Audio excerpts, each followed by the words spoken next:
जय नेपाल। शान्ति सुरक्षा प्रतिबद्धता। आदरणीय दर्शकवृन्द, सशस्त्र प्रहरी बल नेपालको पाक्षिक श्रव्य दृश्य प्रस्तुति कार्यक्रम समर्पण राष्ट्रका लागिको 438औं संस्करणमा यहाँहरूलाई स्वागत छ। कार्यक्रम सुरु गरौं सशस्त्र प्रहरी बल नेपालका पाक्षिक गतिविधिहरूको सारसंक्षेपबाट। सशस्त्र प्रहरी बल नेपाल विपद व्यवस्थापन तालिम शिक्षालय कुरिन्टारमा नवनिर्मित विपद व्यवस्थापन अभिलेख तथा प्रदर्शनी केन्द्रको सशस्त्र प्रहरी महानिरीक्षक शैलेन्द्र खनालले हालै समुद्घाटन गर्नुभएको छ। विपद व्यवस्थापनमा प्रयोग गरिने साधन तथा उपकरणहरूको विवरणसहितको भण्डारण, विपदजन्य घटनामा परिचालित भई गरेका उद्धार कार्यको श्रव्य दृश्य सहितको विस्तृत अभिलेख एवं अन्य विपदका घटनाहरू र उपकरणहरूबारे जानकारी दिने उद्देश्यका साथ निर्मित उक्त प्रदर्शनी केन्द्रको महानिरीक्षक खनालले यही आषाढ 16 गते समुद्घाटन गर्नुभएको हो। सो अवसरमा महानिरीक्षक खनालले संगठनबाट भएका उद्धार कार्यहरूको अभिलेख तथा उद्धारमा प्रयोग गरिने उपकरणहरू सहितको यस प्रदर्शनी केन्द्रले संगठनको इतिहास जोगाइराख्नुका साथै यसबारे अध्ययन गर्न चाहनेहरूका लागि समेत सहयोग पुर्याउने विश्वास व्यक्त गर्नुभयो। जसले यो संगठनको इतिहास निर्माण गर्नको लागि र भविष्यका सुनौला सपनाहरू देखाउनको लागि तपाईहरू सबै यस कुरिन्टारमा कार्यरत सम्पूर्ण प्रशिक्षकहरू, त्यस्तै यहाँबाट तालिम प्राप्त गरेर जानुहुने सम्पूर्ण ती हाम्रा सशस्त्र प्रहरी राष्ट्रियकहरू, देशको कुना कुनामा गएर तपाईहरूले जसरी कामहरू गर्नुभयो, काम गर्ने एउटा विशिष्ट दक्ष जनशक्ति उत्पादन गरेर तपाईहरूले पठाउनुभयो र आज सशस्त्र प्रहरी बल नेपालको नाम उच्च शिखरमा पुर्याउनको लागि तपाईहरूबाट उत्पादन भएका या विगतमा तपाईहरू जस्तै प्रशिक्षकबाट उत्पादन भई गोताखोरका रूपमा या डिजास्टरको भूकम्पका बेलामा काम गर्ने रूपमा या बाढीमा काम गर्ने रूपमा या पहिरोमा गएर काम गरी आम नागरिकको जीव धनको सुरक्षा गर्ने कुराहरूमा महत्त्वपूर्ण योगदान र भूमिका जुन तपाईहरूले निर्वाह गर्नुभएको छ, एउटा संगठन प्रमुखको हैसियतबाट, एउटा अभिभावकको हैसियतबाट म तपाईहरू सबैप्रति उच्च प्रशंसा गर्दै हार्दिक धन्यवाद पनि दिन चाहन्छु र म आज तपाईहरूको अभिभावक भएको नाताले, संगठनको प्रमुख भएको नाताले आफूलाई गर्व पनि महसुस गरिरहेको छु। जाडोमा, कठ्याङ्ग्रिने जाडोमा हिम तालहरूमा गएर तपाईहरूले जुन खालको उद्धार गर्नुभएको छ, चिसो पानीमा हिमालबाट बग्ने नदी चिसो पानीमा भित्र डुबेर तपाईहरूले जसरी उद्धार गरिराख्नु भएको छ, 10 फिट हिलो भएको ठाउँमा आफ्नो ज्यानको प्रवाह नगरेर तपाईहरूले जसरी उद्धार गरिराख्नु भएको छ, तपाईहरूबाट उत्पादन भएका सशस्त्र प्रहरी कर्मचारीहरूले जसरी जीवन रक्षा गरिराख्नु भएको छ या मृत्युवरण गरिसक्नुभएका ती हाम्रा सम्पूर्ण दाजुभाइ दिदीबहिनीहरूलाई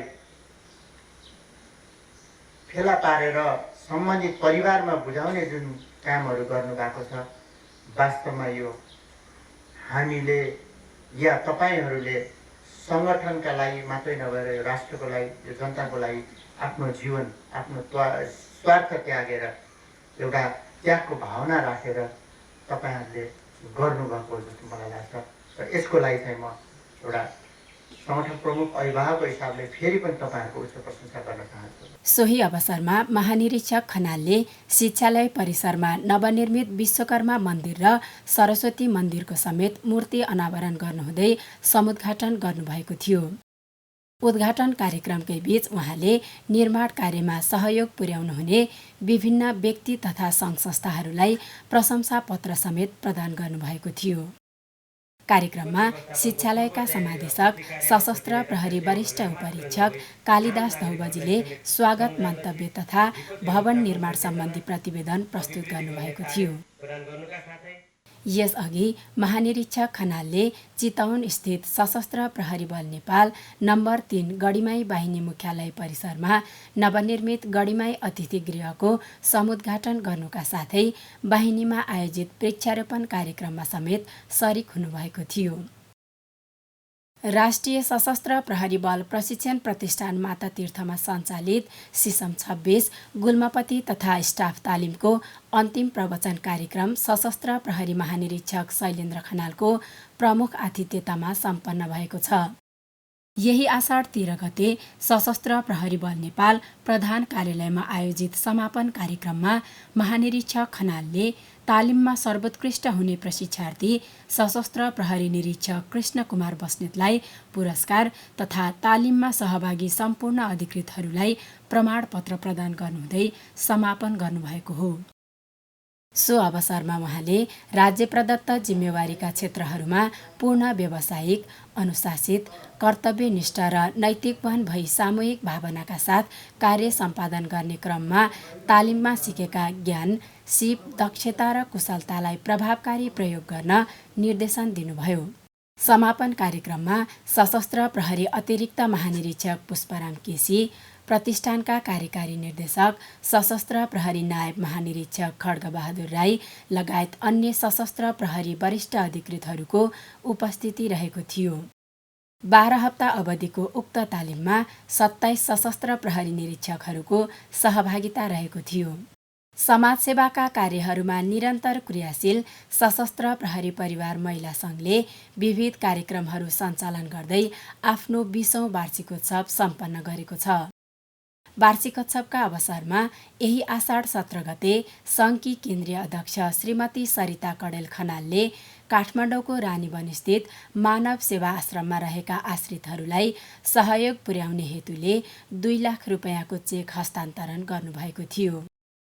यसै गरी सङ्घले वार्षिक उत्सवकै अवसर पारी पशुपति क्षेत्र वरपरका असहाय, गरिब तथा विपन्न परिवारका बालबालिकाहरूलाई निशुल्क खाना तथा शिक्षाको व्यवस्था गर्दै आइरहेको बाल सारथी एकाडेमी तिलगङ्गालाई समेत सहयोग स्वरूप 1 लाख रुपियाँको चेक हस्तान्तरण गरेको छ। यसअघि सङ्घकी केन्द्रीय अध्यक्ष तथा सङ्घका पदाधिकारी एवं सदस्यहरूको उपस्थितिमा सशस्त्र प्रहरी बल नेपाल नम्बर 19 गण परिसरमा रहेको बगलामुखी मन्दिरमा पूजा अर्चना समेत आयोजना गरिएको थियो। नेपाल सरकार मन्त्री परिषदको यही आषाढ 7 गतेको निर्णय अनुसार सरुवा हुनुभएका सशस्त्र प्रहरी अतिरिक्त महानिरीक्षकहरूले सरुवा भएको कार्यालयहरूमा पद बहाली गर्नुभएको छ।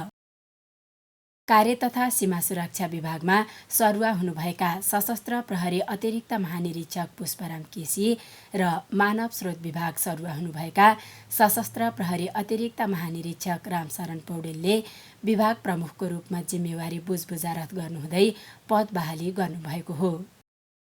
सशस्त्र प्रहरी बल नेपाल प्रधान कार्यालय मानव स्रोत विभाग कर्मचारी प्रशासन शाखाको विभिन्न मितिको पत्रले पदोन्नति हुनुभएका सशस्त्र प्रहरी वरिष्ठ हवलदार र सशस्त्र प्रहरी हवलदारहरूलाई हालै दर्जानी चिन्ह प्रदान गरिएको छ। प्रधान कार्यालयमा कार्यरत पदोन्नति भएका राष्ट्रसेवकहरूलाई सशस्त्र प्रहरी नायब महानिरीक्षक कमल गिरी र गणेश बहादुर ठाडा मगरले दर्जानी चिन्ह प्रदान गर्नुभएको हो।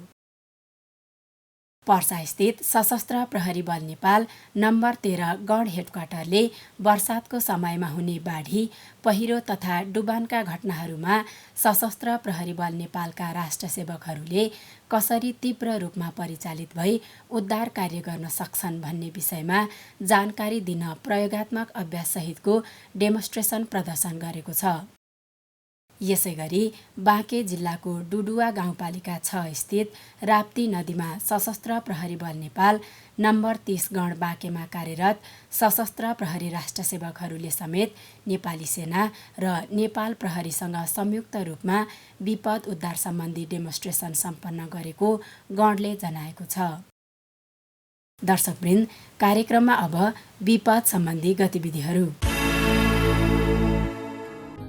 काठमाडौँ महानगरपालिका 4 पानीपोखरी स्थित अन्तर्राष्ट्रिय बालमैत्री अस्पतालको बन्दै गरेको नयाँ भवनमा यही आषाढ 15 गते विद्युत तार सर्ट भई अचानक भएको आगलागीलाई नियन्त्रणमा लिन तत्काल परिचालित सशस्त्र प्रहरी बल नेपालका राष्ट्रसेवकहरूले नेपाली सेना, नेपाल प्रहरी र स्थानीय बासिन्दाहरूसँग सहकार्य गर्दै दमकलको सहयोगमा आगलागीलाई पूर्ण रूपमा नियन्त्रणमा लिएका छन्।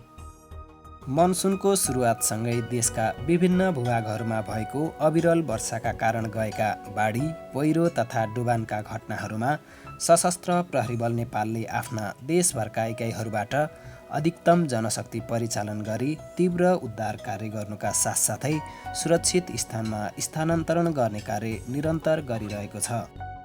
दर्शकवृन्द, अब पालो बरामद सम्बन्धी गतिविधिहरूको। सर्लाही स्थित सशस्त्र प्रहरी बल नेपाल बोर्डर आउटपोस्ट त्रिभुवन नगरबाट परिचालित गस्तीले ब्रह्मपुरी गाउँपालिका 4 सेकटोल सीमा इलाकामा भारतबाट नेपालतर्फ मोटरसाइकलमा आउँदै गरेका 2 जना व्यक्तिलाई मेड इन इटाली लेखिएको 1 थान अटो पिस्तुल, सोको म्यागजिन 2 थान र गोली 2 थान सहित पक्राउ गरी आवश्यक कारबाहीको लागि नेपाल प्रहरीलाई बुझाएको सो इकाइले जनाएको छ। झापा स्थित सशस्त्र प्रहरी बल नेपाल बोर्डर आउटपोस्ट पृथ्वीनगरबाट परिचालित सशस्त्र प्रहरी राष्ट्र सेवकहरूले भद्रपुर नगरपालिका 2 देउनिया स्थित सीमा इलाकामा विभिन्न परिमाणको अवैध लागु औषध सहित 3 जनालाई पक्राउ गरी आवश्यक कारबाहीका लागि सीमा प्रहरी चौकी पृथ्वीनगरमा बुझाएको सो इकाइले जनाएको छ। दर्शकवृन्द, गतिविधिको क्रम आजलाई यति नै। अब प्रस्तुत गर्दैछौँ विपद प्रकोप व्यवस्थापनमा सशस्त्र प्रहरी बल नेपालको परिचालन सम्बन्धी वृत्तचित्र। स्वीकार गर्नुहोस्।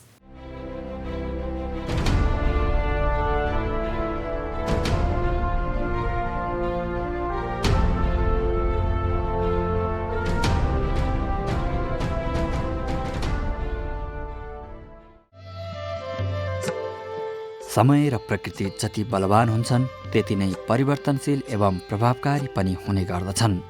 समयको परिवर्तनसँगै मानवीय सृजनशीलता एवं प्रकृतिमा आउने उतार चढावहरूले मानिसको दैनिक जीवनमा प्रत्यक्ष तथा अप्रत्यक्ष रूपमा सकारात्मक एवं नकारात्मक असर पुर्याइरहेकै हुन्छ। सन् 2019 को अन्त्यबाट विश्वव्यापी महामारीका रूपमा देखा परेको नोभेल कोरोना भाइरस कोभिड-19 विभिन्न भेरिएन्टका रूपमा विश्वभर फैली करोडौँ मानिसहरूलाई सङ्क्रमित बनायो भने लाखौँ मानिसहरूको ज्यान समेत लियो। विश्वभर तीव्र रूपमा फैलिएको कोभिड-19 प्रकोपबाट हाम्रो देश नेपालमा पनि सङ्क्रमित तथा मृत्यु हुनेको सङ्ख्या आकलनभन्दा बाहिर रह्यो। नेपाल सरकारले प्रभावकारी स्वास्थ्य उपचार सँगसँगै भिडभाड तथा आवत जावत नियन्त्रणको माध्यमबाट भाइरसको फैलावटलाई रोक्न एवं न्यूनीकरण गर्न आवश्यकता अनुसार समय समयमा लकडाउन एवं निषेधाज्ञा जारी गर्यो। कोरोना नियन्त्रणका लागि अग्रपङ्क्तिमा खटिएका स्वास्थ्यकर्मीहरू सँगसँगै अन्य विभिन्न निकायहरूका साथ सशस्त्र प्रहरी बल नेपालका राष्ट्र सेवकहरू पनि नेपाल सरकारबाट जारी भएको निषेधाज्ञा कार्यान्वयन गराउन एवं विश्व स्वास्थ्य सङ्गठनको मापदण्ड अनुसार सुरक्षा सावधानीका उपायहरू अपनाउन आम नागरिकहरूमाझ अनुरोध गर्दै सीमानाकाहरूसहित देशभर अहोरात्र परिचालन भइरहेका छन्। देश कोभिड-19 प्रकोपको महामारीले आक्रान्त भइरहेको र आम नागरिकहरू यस अवस्थाबाट ग्रसित भइरहेको समयमा मनसुनको सुरुवातसँगै फेरि अर्को विपत्ति बाढी, पहिरो अनि डुबानका घटनाहरूको सामना गर्नुपर्ने अवस्था हामीमाझ आइपरेको छ। अविरल वर्षासँगै देशका विभिन्न भूभागमा रहेका ससाना खहरे खोला नालाहरू उर्लिएर हामीलाई त्रसित बनाउने गरी हुने बाढी, पहिरो तथा डुबानका घटनाहरूबाट वर्षेनी ठुलो धनधनको क्षति बेहोर्दै आइरहेको सर्वविदितै छ। सोही नियति यस वर्ष पनि हामीले भोग्न थालिसकेका छौँ। विगतदेखि भोग्दै आइरहेका यस्ता विपत्तिहरूबाट हामीले आफ्ना र आफन्तहरू धेरै गुमाइसक्यौँ। यस वर्ष पनि हामी मनसुनको सुरुवातमै लगातार परेको अविरल वर्षाका कारण आएको बाढी, पहिरो तथा डुबानका घटनाहरूबाट सिन्धुपाल्चोक, म्याग्दी, बागलुङ, मुस्ताङ, मनाङ लगायत देशभरका अधिकांश क्षेत्रहरूमा जनधनको क्षति भोग्न बाध्य भयौँ।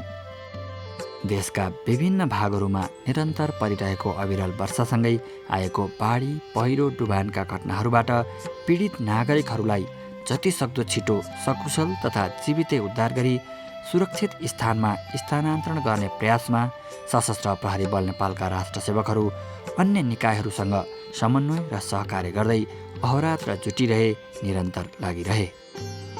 देशभरका इकाइहरूबाट परिचालित सशस्त्र प्रहरी बल नेपालका राष्ट्र सेवकहरूले अन्य निकायहरूसँगको सहकार्यमा कतिपय घाइते नागरिकहरूलाई जीवितै उद्धार गर्न सफल भए भने हराइरहेका नागरिकहरूको खोजी कार्यका लागि अहोरात्र लागिरहे खटिरहे।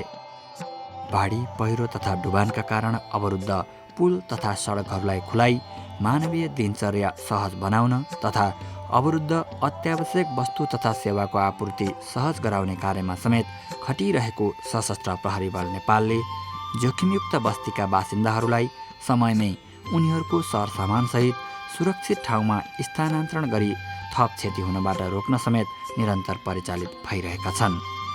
विपद प्रकोपको समयमा सशस्त्र प्रहरी बल नेपालको परिचालनबारे उपत्यका स्थित सशस्त्र प्रहरी बल नेपाल नम्बर 9 पशुपतिनाथ बाहिनी मुख्यालयका बाहिनीपति समेत रहनुभएका सशस्त्र प्रहरी बल नेपालका प्रवक्ता सशस्त्र प्रहरी नायब महानिरीक्षक राजु अर्याल यसरी प्रश्न पार्नुहुन्छ।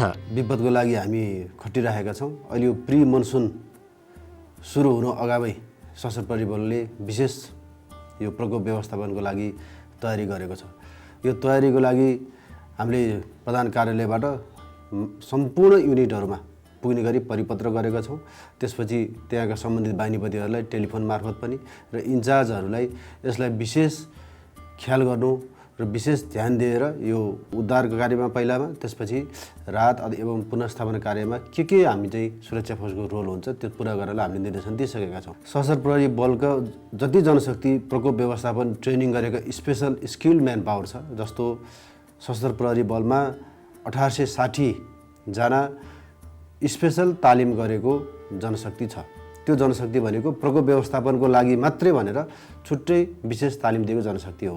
त्यो जनशक्ति नेपालको 7वटा प्रदेशमा 7 स्थानमा, 2वटा उपत्यकामा र एउटा कुरिनटारमा गरी 10 स्थानमा त्यो टोलीलाई विभाजन गरेर हामीले खटाएका छौँ। र त्यही तालिम प्राप्त टोलीले अन्य हाम्रो जनशक्तिलाई अनुशिक्षण तालिम, जति जनशक्ति हाम्रो फिल्डमा परिचालन हुन्छ सम्पूर्ण जनशक्तिलाई अनुशिक्षण तालिम दिएर अहिले फिल्डमा खटेको अवस्था छ। अब अहिले प्री मनसुनबाट पनि यो मध्य मनसुनको समय आइसकेको छ।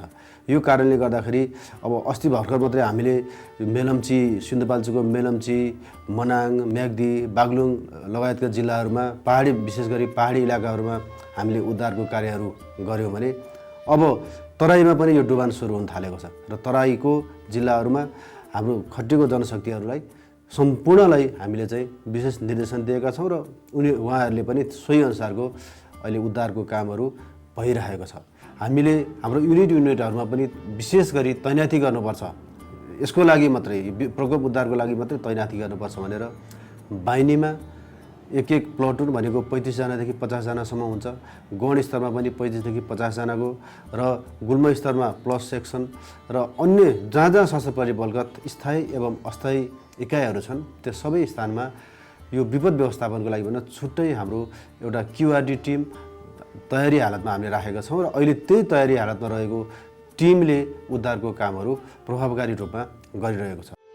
मानिसको जीवनमा पीडा, वेदना अनि रोदनहरू निम्त्याउने यस्ता विपदका सम्वेगहरू कति बेला आउँछ र कति क्षति गराउँछ भन्ने अनुमान गर्न तथा प्राकृतिक प्रकोपलाई पूर्ण रूपमा रोक्न कदापि सकिँदैन। तर वर्षैपिच्छे मौसम अनुसार घट्ने बाढी, पहिरो, डुबानका घटनाहरूलाई भने पूर्वानुमानका साथ आवश्यक पूर्व तयारी गरी सावधानी अपनाउँदै व्यवस्थापन गर्न सकिएमा यसबाट हुन सक्ने क्षतिलाई न्यूनीकरण गर्न भने पक्कै सकिन्छ। कुनै पनि प्रकारका विपद प्रकोपका घटनाहरूमा हुन सक्ने क्षति न्यूनीकरणका लागि आवश्यक प्रभावकारी उद्धार तथा व्यवस्थापनको पूर्व तयारी स्वरूप सशस्त्र प्रहरी बल नेपालले 2068 सालमा नै सशस्त्र प्रहरी राष्ट्र सेवकहरूलाई विपद व्यवस्थापन सम्बन्धी तालिम प्रदान गरी दक्ष उद्धारक तयार गर्न चितवन जिल्लाको कुरिनटारमा विपद व्यवस्थापन तालिम केन्द्रको स्थापना गरेको थियो। त्यसो त 2067 साल वैशाखदेखि नै उक्त स्थानमा रहेको सुरक्षा बेस क्याम्प मार्फत विपद व्यवस्थापन तालिम प्रदान गरिँदै आइरहेको थियो। शिक्षालयबाट विभिन्न समूहमा सञ्चालन भएका विपद व्यवस्थापन तालिम MFR, CSSR, dead body management, fire fighting, deep driving लगायतका अन्य तालिमहरू सफलतापूर्वक सम्पन्न गरेका 1800 भन्दा बढी सशस्त्र प्रहरी राष्ट्र सेवकहरू दक्ष उद्धारकको रूपमा देशभर अहोरात्र परिचालित भइरहेका छन्। आवश्यक उद्धार सामग्रीहरूको व्यवस्थापन तथा राष्ट्र सेवकहरूलाई विपद सम्बन्धी दक्षता अभिवृद्धि गराई निरन्तर तयारीमा जुटिरहेका कारण विगतमा गएका विनाशकारी भूकम्पमा तीव्र रूपमा परिचालित भई सशस्त्र प्रहरी बल नेपालले च्यापिएका भौतिक संरचनाहरूबाट कैयन नागरिकहरूलाई जीवितै उद्धार गर्न सफल भएको थियो।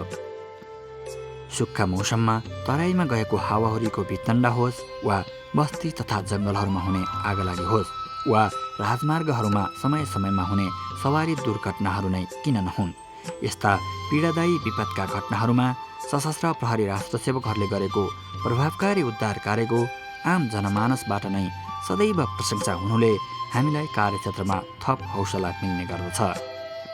गर्मी मौसमका कारण नजिकमा रहेका नदी, ताल तथा पोखरीहरूमा पौडी खेल्दा बेपत्ता हुने नागरिकहरूको खोजी तथा उद्धारका लागि समेत सशस्त्र प्रहरी बल नेपालमा रहेका गोताखोर तालिम प्राप्त तथा विपद व्यवस्थापन तालिम प्राप्त उद्धारक सशस्त्र प्रहरी राष्ट्र सेवकहरू तुरुन्तै परिचालित भई उद्धारको प्रयास निरन्तर गर्दै आइरहेका छन्।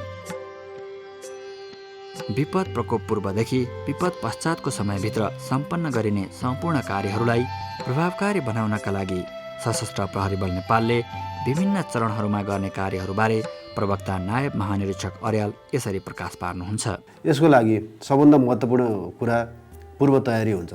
सुरक्षा फौजको तर्फबाट र सशस्त्र प्रहरी बलले गर्नुपर्ने पूर्व तयारीको लागि सशस्त्र प्रहरी बलले देशैभरि आफ्नो आफ्नो कार्ययोजना तयार गरे। आपतकालीन यो व्यवस्थापन प्रकोप व्यवस्थापनको आपतकालीन कार्ययोजना बाहिनी स्तरमा र गौण स्तरमा तयार गरेर त्यो हामीले लागू गरेका छौँ। जनचेतना नै मुख्य कुरा हो भन्ने ठानेर हामीले 2070 सालदेखि अहिलेसम्म 2,05,000 भन्दा बढी नागरिकहरूलाई पनि हामीले जनचेतना कार्यक्रमहरू पुर्याएका छौँ।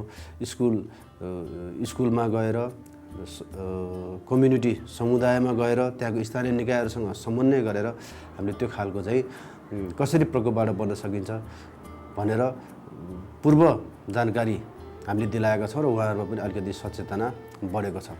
यो अवस्थामा हामीले सञ्चालन सशस्त्र प्रहरी बलले कुनै अपरेसनहरू सञ्चालन गर्दाखेरि हामीलाई कतिपय सामग्रीहरू उद्धारका सामग्रीहरू प्रपर रूपमा कुन स्थानमा कुन खालको सामग्रीहरू चाहिने हो त्यो खालको सामग्रीहरू पनि हामीले समानुपातिक रूपमा वितरण गरेका छौँ। पहाडमा त्यही किसिमको उद्धार सामग्री, तराईमा डुबान पर्यो भने बोटहरू लगायतका सोही अनुसारका सामग्रीहरू पनि हामीले वितरण गरेर यो उद्धार कार्यलाई प्रभावकारी रूपमा कमभन्दा कम जनधनको क्षति होस् भन्नेतिर चाहिँ हामी सचेत छौँ र सोही अनुसारको हामीले उद्धार कार्यहरू अहिले गरिरहेका छौँ। सशस्त्र प्रहरी बलले उद्धार गर्ने क्रममा आफ्नो फिल्डमा खटिने त छँदैछ, यसको अलावा पनि कहिलेकाहीँ के हुन्छ भने क्राइसिस त परिहाल्छ। यस्तो परेको अवस्थामा हामीलाई फ्युलको सर्टेज होला जस्तो फ्युलको सर्टेज होला भन्ने हिसाबले हाम्रो पेट्रोल पम्पहरू छ काठमाडौँमा, पोखरामा, कैलालीमा, त्यहाँ हामीले फ्युलहरू पनि रिजर्भ राखेका छौँ। त्यस्तै गरी खानेपानीको समस्या पनि ठुलो हुनसक्छ भनेर हामीमा डिप ट्युबवेलहरू छ काठमाडौँमा लगायत अन्य जिल्लाहरूमा पनि छ। त्यो डिप ट्युबवेलहरू पनि हामीले तयारी हालतमा भोलि खानेपानीको आपूर्ति गर्न सकियोस् भनेर त्यो हिसाबले पनि राखेका छौँ भने विभिन्न राजमार्गहरू अहिले बन्द भइरहेको अवस्था छ। यो राजमार्ग बन्द हुने अवस्थालाई यसलाई चाँडैभन्दा चाँडै कसरी सुचारू गर्न सकिन्छ, लाइफ लाइनलाई धेरै समय बन्द गरिराख्नु हुँदैन भन्ने उद्देश्यका साथ हाम्रो 13वटा हेभी इक्विपमेन्टको सामग्रीहरू पनि परिचालन गरेर हामी अहिले फिल्डमा त्यसरी खटिरहेका छौँ। विपद पश्चात गर्नुपर्ने उद्धार कार्यलाई प्रभावकारी बनाउन सशस्त्र प्रहरी बल नेपालले अन्य सम्बद्ध निकायहरूसँग सहकारी एवं हातेमालो गर्दै विपद सुरु हुनु पूर्व नै देशभरका विभिन्न इकाइहरूबाट जल उत्पन्न प्रकोप तथा उद्धार सम्बन्धी पूर्व अभ्यासहरू समेत सञ्चालन गर्दै आइरहेको छ। जब जब आपद विपद आइपर्दछ तब तब विपदबाट प्रभावित स्थानहरूमा नागरिकहरूको जीवन रक्षाका लागि अहोरात्र खटिने मात्र नभई आपद विपद आउनु पूर्व नै जनचेतना फैलाउने कार्य समेत गर्दै आइरहेको छ सशस्त्र प्रहरी बल नेपालले। बाढी पहिरो आइसकेपछि क्षतिको परिणाम हेरी पछुताउनुभन्दा बाढी पहिरो आउनु पूर्व नै सचेत र सतर्क भई जोखिमलाई न्यूनीकरण गर्न तथा प्रकोप पश्चात गरिने उद्धारलाई व्यवस्थित गर्नका लागि प्रकोप पूर्व नै पूर्व तयारी एवं पूर्व अभ्यास गर्दै सशस्त्र प्रहरी बल नेपाल देशभरका इकाइहरूबाट उद्धारक राष्ट्र सेवकहरूलाई 24 घण्टा तयारी हालतमा राखी विपदको सामना गर्न निरन्तर जुटिरहेको छ। जोखिमपूर्ण स्थानहरूको पहिचान गरी समयमै सावधानी अपनाउनु तथा तीव्र उद्धारका लागि पर्याप्त अभ्यास गरी पूर्ण रूपमा तयारी हालतमा रहन सकियो भने प्रकोपबाट हुन सक्ने मानवीय तथा भौतिक क्षतिलाई कम गर्न सकिन्छ। वर्षै पिच्छे भइरहने विपदका घटनाहरूबाट बच्न आजैदेखि हामीले हाम्रो घर टोल नजिक रहेका नदीनाला तथा खोलाहरूलाई साँघुरो बनाउँदै बगर वा छेउ किनारमा घरबस्ती बसाउनु हुँदैन। नदीनाला तथा खोलाहरूको छेउमा खुल्ला ठाउँ छाड्नुपर्छ र सम्भव भएसम्म किनारमा तटबन्ध निर्माण गर्ने तथा वृक्षारोपण गर्ने गर्नुपर्छ। काठ दाउराका लागि हामीले रुख बिरुवा कटानी गर्दा वन विनाश बढ्दै जान्छ र नाङ्गा डाँडाहरूमा पहिरोको खतरा उत्पन्न हुन्छ। त्यसैले वन विनाशको कारणबाट पहिरोको जोखिम बढ्ने हुँदा जथाभावी अनावश्यक रूपमा वन फडानी गर्नु हुँदैन र नाङ्गा डाँडाहरूमा वृक्षारोपण गरी वन जङ्गलको संरक्षण गर्नुपर्छ। वर्षातको समयमा हल्लाको पछाडि नलागी रेडियो, टेलिभिजन, इन्टरनेट तथा पत्र पत्रिकाबाट मौसम सम्बन्धी आधिकारिक जानकारी लिनुपर्छ र सावधानी अपनाउनुपर्छ। विपद आउनु पूर्व नै आफूलाई अत्यावश्यक पर्ने सामग्रीहरू, टर्च लाइट, सुक्खा खानेकुरा, खानेपानी, प्राथमिक उपचारका सामानहरू, महत्त्वपूर्ण कागजात, नागरिकता तथा अन्य परिचय पत्रहरू सहितको एउटा आपतकालीन झोला सधैँ तयारी हालतमा राख्नुपर्छ। बाढीका कारण पानीको सतह बढेको अवस्थामा नदी वरपर बस्नु हुँदैन। डुबान क्षेत्रबाट यथाशक्य छिटो मानव साङ्लो वा डोरीको सहायता लिई समूहमा सुरक्षित स्थानतर्फ जानुपर्दछ। बाढीको समयमा विद्युत सर्ट भई करेन्ट लाग्न सक्ने हुँदा बिजुलीको खम्बा तथा तारहरूको नजिक जानु हुँदैन। यदि बाढी पहिरो जस्ता विपद प्रकोप आइहालेमा छिट्टै सूचना फैलाउनुपर्छ। उद्धारक तथा सुरक्षा निकायलाई खबर गर्नुपर्छ। सामूहिक रूपमा प्रकोप पीडित नागरिकहरूको उद्धारमा हामी सबै जुट्नुपर्छ। अब यो विपद भनेको आकस्मिक रूपमा आउने एउटा परिघटना हो। यो अवस्थामा जुनसुकै स्थानमा र जसलाई पनि पर्न सक्छ। यो अवस्थामा हामी सुरक्षा फौजहरू तैनाथी छौँ। तपाईँहरूको घर आँगनमा हामी तैनाथी छौँ। तर हामीले खबर समयमा पाउन सकेनौँ भने उद्धार कार्य अलिकति ढिला हुनसक्छ र जनधनको क्षति हुन सक्ने अवस्था आउँछ। कुनै विपद तपाईँको घर आँगन छिमेकमा आइपर्यो भने सकिन्छ हामी आफैले सहयोग गरौँ र आफूले सहयोग गर्दा गर्दै पनि सुरक्षा फौजको आवश्यकता परेको खण्डमा तुरुन्त सशस्त्र प्रहरी बललाई 11:14मा खबर गर्नुभयो भने हामीले खबर पाएको 5 मिनेटमा हाम्रो इकाइबाट तुरुन्तै परिचालित भएर तपाईँहरूको विपद परेको स्थानमा हामी आउँछौँ र यहाँहरूलाई सहयोग गर्ने काममा सशस्त्र प्रहरी बलका विपदसँग सम्बन्धित तालिम प्राप्त विशेष टोलीहरू अहोरात्र खटिरहेका छन् र म यसै अवसरमा जानकारी पनि गराउन चाहन्छु कि सशस्त्र प्रहरी बलका गोताखोरहरू जो पानीमा डुबेर बेपत्ता भएका अथवा पानीमा डुबेर बचाउन पर्ने अवस्थामा प्रयोग हुन्छ त्यो जनशक्ति पनि हामीसँग छ। हामीले अहिले नेपालको 6 स्थानमा उहाँहरूलाई पनि बाँडेका छौँ। त्यो जनशक्ति पनि हामीले प्रयोग गर्न सक्छौँ र यो विपदलाई हामीले यसपालिको विपदलाई कमभन्दा कम क्षतिका साथ विदाई गर्न सक्यौँ भने हाम्रो जित हुन्छ। तब हाम्रो चाहिँ जीव धन सुरक्षित हुन्छ। यो कारणले गर्दाखेरि हामीले यो विपदलाई सबैजना सहकार्य गरेर सँगसँगै अघि बढेर यो कार्यमा हामी संलग्न हौँ र थोरै पनि विपदको सम्बन्धमा लापरवाही नगरौँ। अलिकति केही कुरा पूर्व सूचना पाइयो भने एक अर्कोमा सेयर गरौँ र सबैलाई बचाउनतिर लागौँ। मेरो सम्पूर्ण नेपाली दिदीबहिनी दाजुभाइहरूलाई यो हार्दिक अनुरोध पनि गर्न चाहन्छु यही कार्यक्रम मार्फत।